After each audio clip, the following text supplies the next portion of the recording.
The blinding lights of Hollywood have a historical tendency to cast incredibly deep and unforgiving shadows, creating a stark contrast between the glittering promises of red carpets and the grim realities that often unfold just a few miles away from the cameras. For decades, the global entertainment capital has functioned as both a dream factory and a meat grinder, drawing in exceptionally talented young souls with the allure of immortality on the silver screen, only to leave them navigating a treacherous maze of sudden wealth, intense public scrutiny, and profound isolation. When a child star captures the hearts of millions around the globe, their image becomes frozen in time, preserved in the amber of pop culture as a symbol of innocence, joy, and boundless potential. Audiences naturally assume that the success achieved in those tender early years will serve as an impenetrable shield against the hardships of ordinary life, guaranteeing a future filled with comfort, security, and endless opportunities. Yet, behind the celluloid illusions and the synchronized applause of crowded theaters,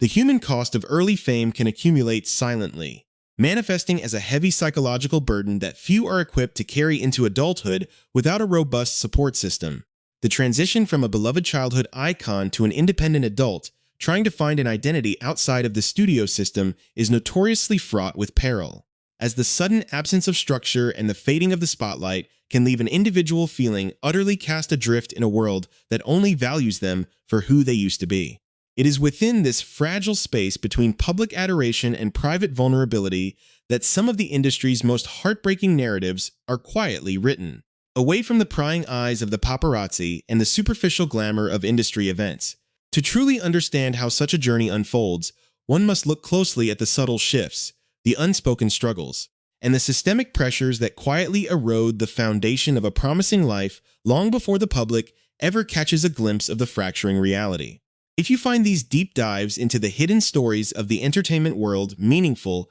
please consider subscribing to the channel and turning on notifications so you never miss our upcoming investigative reports. The reality of the situation often remains obscured by a carefully constructed veneer of normalcy until the cracks become impossible to hide, revealing a complex web of personal trauma, financial manipulation, and a desperate search for belonging that can lead an individual down paths they never intended to walk. In the heart of Los Angeles, a city defined by its dramatic socioeconomic disparities, the distance between luxury and absolute desperation is shockingly short, separated by just a few blocks that transition from affluent commercial hubs to the bleak expanses of urban neglect. For those who fall through the cracks of this sprawling metropolis, the descent can be terrifyingly swift, transforming a household name into a ghost, haunting the very streets that once celebrated their rise to prominence. As the machinery of fame moves on to the next major sensation, those who are left behind are frequently forced to confront their demons entirely alone,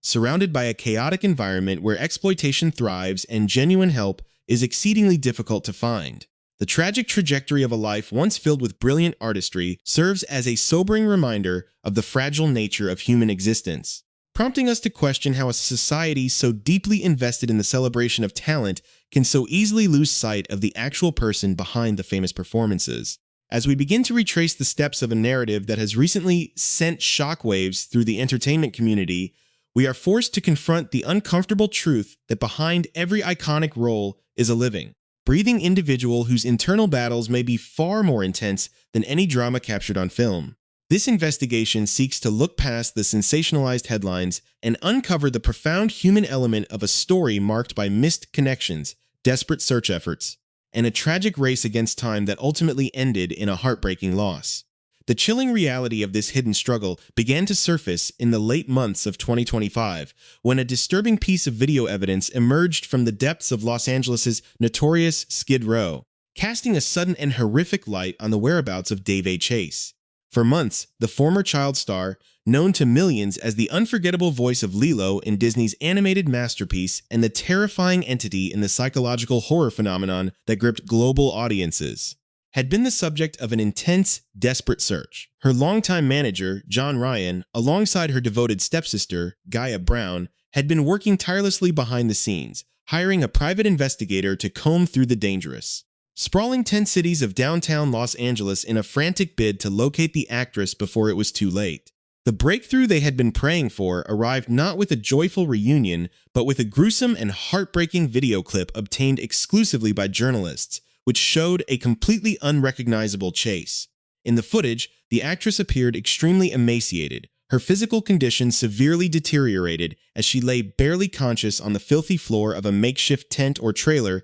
buried deep within the urban wasteland. The contrast could not have been more devastating for those who remembered her as the bright, expressive young girl who once commanded Hollywood's biggest stages with her immense talent. Upon discovering the video, Ryan managed a fleeting moment of contact, successfully reaching Chase on the telephone in a desperate attempt to coordinate a rescue operation and immediately pull her into a comprehensive treatment program. He pleaded with her to stay put, explaining that help was on the way, but the unforgiving and chaotic environment of Skid Row proved to be a formidable adversary. By the time Ryan and his team navigated the treacherous streets and arrived at the precise location shown in the video, the actress had already vanished back into the shadows of the concrete jungle, her sudden disappearance shattering their immediate hopes of a rescue. The plan had been meticulously structured to save her life. Ryan and Gaia Brown intended to first stabilize Chase's failing physical health directly in Los Angeles, providing her with immediate medical attention to combat the severe effects of prolonged exposure to the streets.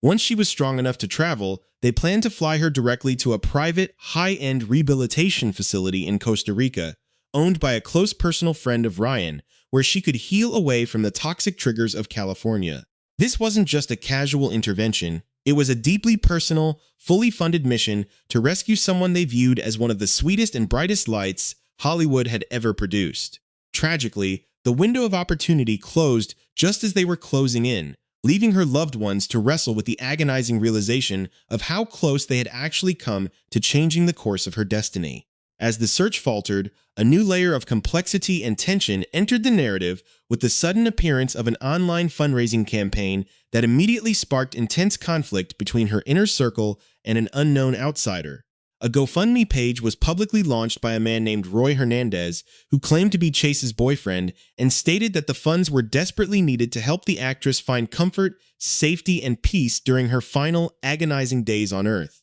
The campaign's description painted a poignant picture of a deeply troubled woman who, despite her massive early success in legendary films like Donnie Darko and Spirited Away, had faced an overwhelming amount of hardship behind the scenes, including a painful falling out with her family and severe bullying. Hernandez claimed that when he met Chase in the grim corridors of downtown Los Angeles, he made a solemn promise to protect her, to provide the love she had been denied, and to shield her from the dangers of the streets, noting that they had managed to find brief moments of genuine happiness together. But when John Ryan caught wind of this fundraising effort, he immediately sounded the alarm, fiercely denouncing Hernandez as an opportunistic imposter who was allegedly executing a heartless grift to collect unnecessary cash from unsuspecting fans. Ryan publicly confirmed that neither Chase's close friends nor her legitimate family members had ever heard of this man, and he explicitly pointed out that Chase had an established, untouched trust account at the Screen Actors Guild that was more than capable of covering any imaginable medical or living costs. The financial irony of the entire tragedy was staggering, as the actress allegedly possessed millions of dollars in unclaimed residuals accumulating from her iconic childhood performances, money that sat entirely out of reach simply because her severe addiction to heroin and fentanyl left her too mentally and physically incapacitated to ever collect it. With Chase trapped in the vice grip of severe substance abuse, the vast fortune that could have easily bought her the finest medical care in the world remained completely stagnant, serving as a bitter monument to the disconnect between her financial reality and her daily struggle for survival. Because she was completely unable to manage her affairs or claim the wealth she had rightfully earned, the administrative legalities dictated that upon her passing, the accumulated millions would automatically bypass her chaotic street life and be awarded directly to her next of kin, identified by Ryan as her father. This mounting financial and interpersonal drama formed a tense, chaotic backdrop to the rapidly accelerating medical crisis that was quietly taking place inside her body, as the physical toll of her environment began to catch up with her. The toxic combination of extreme malnutrition, severe drug dependency, and the unsanitary conditions of rough sleeping had completely compromised her immune system, leaving her body entirely defenseless against aggressive pathogens. Earlier in the month, her worsening physical state had forced an emergency admission to a Los Angeles hospital, where doctors immediately noted that she was suffering from profound, life-threatening malnutrition that had left her skeletal and weak. The medical staff worked desperately to stabilize her frail frame, but the damage inflicted by months of homelessness and heavy drug use had already created a fertile ground for far more insidious and lethal complications to take root. As the days ticked away in the sterile hospital ward, the initial diagnosis of malnutrition quickly gave way to a far more terrifying medical nightmare, as a brutal blood infection began to tear through her bloodstream